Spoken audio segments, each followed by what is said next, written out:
গুছানো ঘর সংসার শুধু দেখানোর জন্য নয়, এটি একটি শান্তির ঠিকানা। ঘর পরিষ্কার পরিচ্ছন্ন ও পরিপাটি থাকলে মনও ভালো থাকে, কাজের গতি বাড়ে। ছোট ছোট অভ্যাস, জিনিস ব্যবহারের শেষে ঠিক জায়গায় রেখে দেওয়া, প্রতিদিন একটু করে গুছিয়ে নেওয়া, পরিবারের সবাই মিলে দায়িত্ব ভাগ করে নেওয়া একটি ঘরকে সুখের নীড়ে পরিণত করে। মনে রাখবেন, বড় বাড়ি নয়, ভালোবাসা আর গুছিয়ে রাখা ছোট ঘরেই হতে পারে সবচেয়ে শান্তির জায়গা। সারাদিনের ক্লান্তি শেষে যেখানে আপনি বসে বিশ্রাম নেবেন, যে রুমে ঢুকবেন, সেটা দেখে যেন আপনার মন শান্ত হয়ে যায়। আসসালামু আলাইকুম, আশা করি সকলেই ভালো আছেন। আলহামদুলিল্লাহ, আমরাও ভালো আছি। নীলা লাইফস্টাইল থেকে আরেকটি নতুন ব্লগ নিয়ে হাজির হয়েছি। সকাল থেকে ব্লগটি শুরু করেছি। আশা করি আজকের ব্লগটি আপনাদের কাছে অনেক ভালো লাগবে। প্রতিদিনই হচ্ছে ব্যস্তময় দিন। এ ব্যস্ততার শহরে, ব্যস্ততার ভিড়ে আপন নীড়কে কিভাবে পরিপাটি করে গুছিয়ে রাখবেন, যেখানে আপনি শান্তির ছোঁয়া খুঁজে পান, আজকে সেই বিষয়ে কথা বলবো। সকালবেলা ফ্রেশ হয়ে প্রকৃতির মাঝে আসা আমার একটি প্রতিদিনের অভ্যাস। সবুজ গাছপালার দিকে তাকালে মন এবং চোখ এমনিতেই শান্ত হয়ে যায়। আমার খুবই ভালো লাগে। আমরা চাইলেই কিন্তু বাসাবাড়িতে বা রুমে ছোট ছোট টব আর কি লাগাতে পারি, যেখানে সবুজের ছোঁয়া থাকবে। আমি এখন গাছগুলোকে সতেজ রাখার জন্য পানি দিয়ে দিচ্ছি, কারণ বারান্দাতে প্রচুর রোদ পড়েছে, খুব তাড়াতাড়ি মাটিগুলো শুকিয়ে যায়। প্রকৃতি কিন্তু আপনাকে নিঃস্বার্থভাবে ফুল ফল ছায়া দিয়ে যাচ্ছে। এই স্বার্থপরতার দুনিয়ায় আপনি কিন্তু নিঃস্বার্থভাবে কোনো কিছুই পাবেন না, কিন্তু প্রকৃতি আপনাকে দিয়ে যাবে।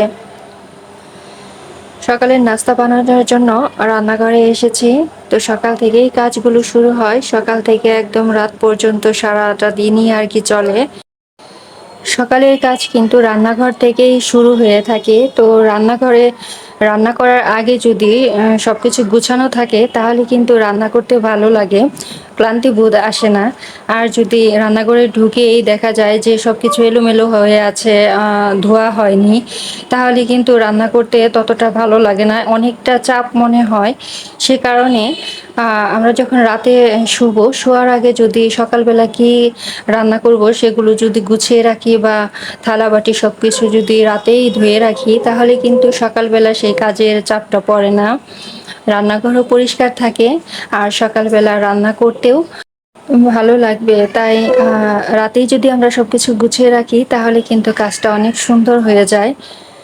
তো আমি তেমন একটা রুটি ভালো বানাতে পারি না, তো তবু চেষ্টা করছি, এটা লাল আটা দিয়ে আর কি রুটি বানাচ্ছি। সংসারের কাজ যদি একা নিজ হাতে না করে সবাইকে কাজগুলো ভাগ করে দেওয়া হয়, বা পারিবারিক পরিবারের সদস্য যদি কাজগুলো ভাগ করে নেয়, তাহলে কিন্তু ঘরটা অনেক সুন্দর থাকে এবং কাজের চাপটাও এত পড়ে না। সেজন্য বলছি, ছোট ছোট বাচ্চা যদি থাকে, তাহলে ছোট ছোট বাচ্চাদেরও কিন্তু আমরা কাজ দিতে পারি। যেমন পড়া শেষ করে বই খাতা সুন্দর করে গুছিয়ে রাখা, ড্রেসগুলো খুলে সুন্দর করে হ্যাং করে রাখা। তো এভাবেই কিন্তু ছোট ছোট বাচ্চারা আর কি আত্মনির্ভরশীল হবে, কাজ শিখবে। আর এই পাশে হচ্ছে আমি বিছানার চাদর তুলে নতুন আরেকটি চাদর দিয়ে দিলাম, নতুন না তো ধোয়ায় আরেকটি চাদর আর কি বিছিয়ে দিলাম। বিছানা যদি পরিপাটি থাকে তাহলে কিন্তু খুবই ভালো লাগে, আর যদি বিছানা এলোমেলো থাকে মনে হয় যে পুরো বাসাটাই এলোমেলো। তো বিছানা গুছিয়ে আমি বিছানার পাশে যে টেবিল আছে, ছেলে কম্পিউটার টেবিল, আর এখানে আমি কিছু বই রেখেছি, আমার বই পড়ার অভ্যাস আছে, তো সেগুলো এখনো মুছে রাখছি। একটি পরিষ্কার পরিচ্ছন্ন ঘর কিন্তু মনকেও পরিচ্ছন্ন করে। আর যদি ঘরে ঢুকেই বিশ্রাম নেওয়ার জন্য যদি আপনি ঘরে ঢুকেন আর দেখেন সব কিছু এলোমেলো আছে, বিছানা এলোমেলো আছে, টেবিল এলোমেলো আছে, এলোপাথারি বই আছে, ধুলা পড়ে আছে, তাহলে কিন্তু ভালো লাগে না, মনে হয় মনটা আরও ভারাক্রান্ত হয়ে থাকে। অনেকে মাথার মধ্যে অনেকে চাপ মনে হয়।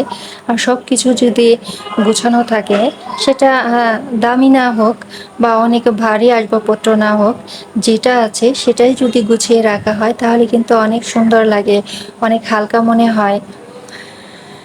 আর আমাদের ঘরের কর্নারগুলোতে যে ছোট ছোট জিনিসপত্রগুলো আমরা রেখে থাকি সেগুলো যদি পরিষ্কার পরিচ্ছন্ন থাকে তাহলে কিন্তু দেখতেও ভালো লাগে।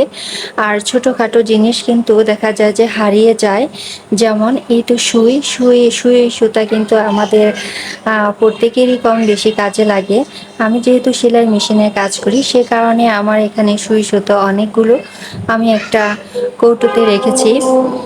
তো আপনারা যারা হালকা ধরনের কাজ করে থাকেন, তো সুই সুতো অনেক সময় দেখা যায় যে প্রয়োজনের সময় পাওয়া যায় না, তো একটা বক্সে ভরে যদি রেখে দেন তাহলে কিন্তু সেটা গুছানোও থাকবে এবং প্রয়োজনের সময় আপনি খুব সহজে হাতের কাছে পাবেন। আর আমার সেলাই কাজ করতে ভীষণ পছন্দ, খুবই ভালো লাগে হাতের টুকিটাকি কাজ করতে। আর সেলাই মেশিনের কর্নারে মানি প্ল্যান্টের দুটি ডাল রেখেছি, বোতলে পানি দিয়ে আর কি রেখেছি। গাছ যেহেতু ভীষণ পছন্দ, সুযোগ পেলেই আর কি যেখানে সেখানে লাগিয়ে ফেলি। তো ছোট ছোট কর্নারগুলো যদি আমরা একটু নজর দিয়ে পরিষ্কার রাখি তাহলে কিন্তু দেখতে খুবই ভালো লাগে, কারণ কর্নারে কিন্তু তেমন একটা হাত দেওয়া হয় না সচরাচর। এই তো আমি মানি প্ল্যান্টের ডালগুলো ধুলা পড়েছিল সেগুলো ধুয়ে নিয়ে আসলাম, এখন অনেকটা দেখতে সুন্দর লাগছে। আর বোতলে পানি ভর্তি করে দিয়েছি। আর পাশে একটি ব্যাংকুটিও রেখেছি যাতে আমার স্মরণে থাকে যে জমা করতে হবে কিছু না কিছু, চোখের সামনেই রেখেছি। তো যতটা পারবেন সঞ্চয় করার অভ্যাস করবেন। আমি এই বিষয়ে একটা ভিডিও বানিয়েছি, চাইলে দেখে আসতে পারেন কিভাবে আমরা সাংসারিক খরচ বাঁচিয়ে 50 থেকে 1 লাখ টাকা আর কি জমাতে পারি। যাই হোক, এখন আমি আসলাম আরেকটি পাশের রুমে।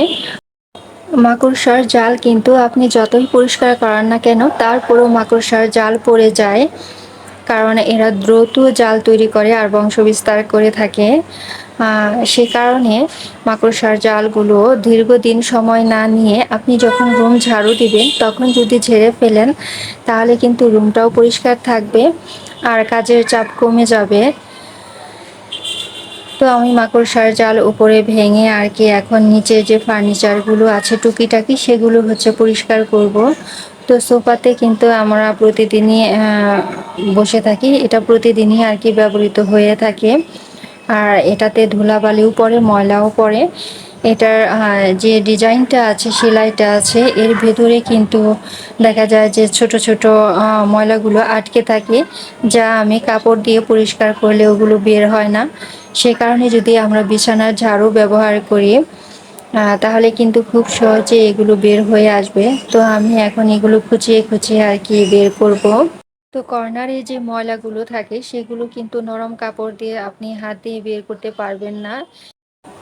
আমার কাছে মনে হয় বিছানার ঝাড়ু দিয়ে যদি আমরা এগুলো খুঁচিয়ে বের করি তাহলে খুব সুন্দরভাবে পরিষ্কার হবে। তারপর আপনি নরম কাপড় দিয়ে মুছে ফেলেন, তাহলে একদম সুন্দরভাবে পরিষ্কার হয়ে যাবে।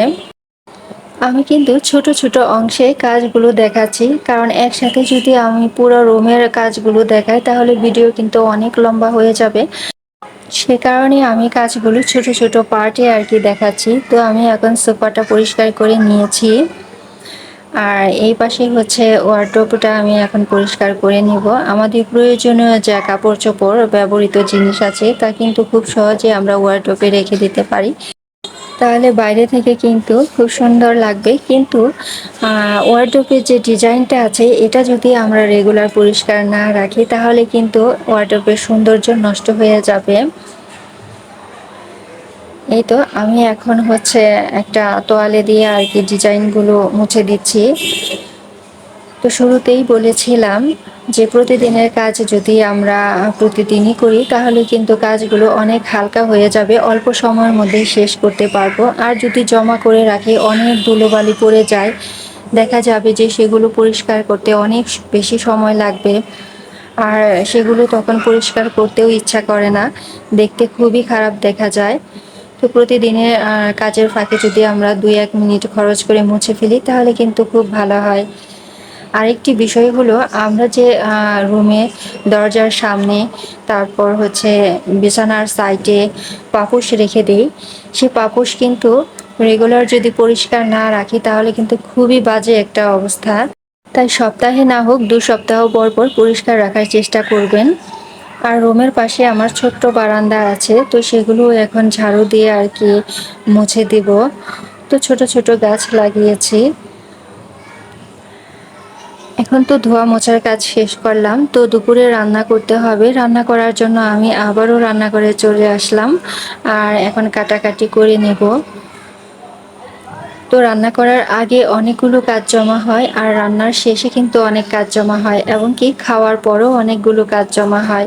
তো সবগুলো কাজ যদি আমরা সাথে সাথেই করে ফেলি তাহলে কিন্তু খুব সহজেই আর কি পরিষ্কার হয়ে যায়, আর সময়ও বাঁচে। কিন্তু সেগুলো যদি জমা করে রাখি তাহলে নোংরা লাগে, এবং কি কাজ করতেও তখন অনীহা সৃষ্টি হয়। আর কাজগুলো যদি ছোট বড় সবাই পরিবারের ভাগ করে নিই তাহলে কিন্তু এতটা কঠিন মনে হয় না। সে কারণে হাজবেন্ড হোক আর ছেলে মেয়েই হোক, তাদেরকে ছোট ছোট কাজে অভ্যস্ত করাবেন, তাহলে দেখবেন যে আপনার এতটা কাজের চাপ পড়ছে না।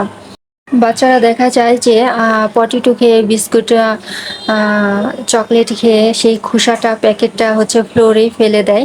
তো এটা না করে বাচ্চাদের বলবেন যাতে ডাস্টবিনে ফেলে।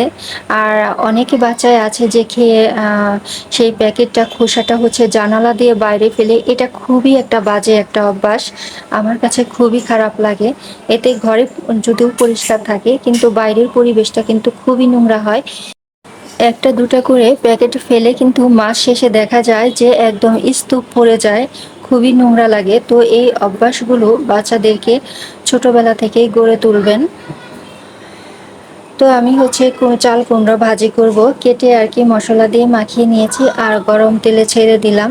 এগুলো এখন দুই পিঠ এই পিঠ ও পিঠ করে ভেজে নেব হালকা বাদামি করে। এটা কিন্তু খুবই ভালো লাগে, এটা ভাতের সাথেও খাওয়া যায়, পোলাওয়ের সাথেও খাওয়া যায়। তো আমার ছেলে ভীষণ পছন্দ করে, সে কারণে ভাজি করছি। ঘরের শান্তি বজায় রাখতে সবচেয়ে বড় ভূমিকা হচ্ছে একজন নারীর, একজন স্ত্রীর, একজন গৃহিণীর। এই গৃহিণী কিন্তু পারে একটা ঘরকে খুব সুন্দর করে পরিপাটি রাখতে। সেটা জিনিসপত্র হোক, মন মানসিকতার দিক দিয়ে হোক, আর্থিক দিক দিয়ে হোক, সব কিছুই কিন্তু পরিচ্ছন্ন রাখতে পারে এই গৃহিণী। ঘর বাড়ি পরিষ্কার পরিচ্ছন্নতার মাধ্যমে কিন্তু আমরা এই কাজটা শুরু করতে পারি। পরিষ্কার পরিচ্ছন্ন ঘর থাকলে তাহলে কিন্তু মনও পরিষ্কার পরিচ্ছন্ন থাকে। তো এই পাশে কথার ফাঁকে কিন্তু চাল কুমড়ো ভাজি করে নিয়েছি, এটা খেতে ভীষণই মজা। আবারও বলছি, সারাদিনের ক্লান্তি শেষে যখন নিজের পরিপাটি ঘরে ফিরি তখন মনে হয় পৃথিবীর সবচেয়ে আরামদায়ক জায়গা হচ্ছে এটাই। বলেছিলাম রান্নার আগে, রান্নার পরে এবং কি খাওয়ার পরে অনেকগুলো কাজ জমা হয়। হ্যাঁ, থালাবাটি এই তো জমেছে, তো এগুলো যদি সাথে সাথে ধুয়ে রাখি তাহলে কিন্তু কাজ অনেকটা হালকা হবে, রান্নাঘরও পরিষ্কার থাকবে, মাথা থেকে কাজের চাপও কমে যাবে। সে কারণে সাথে সাথে ধুয়ে রাখার অভ্যাসটা গড়ে তুলবেন। বাচ্চা এবং কি হাজবেন্ডকে বলবেন যখন খাবারটা শেষ হয়ে যাবে তাদের প্লেট যেন তারা নিজেরাই ধুয়ে রাখে, তাহলে কিন্তু কাজের চাপটা কমে যাবে।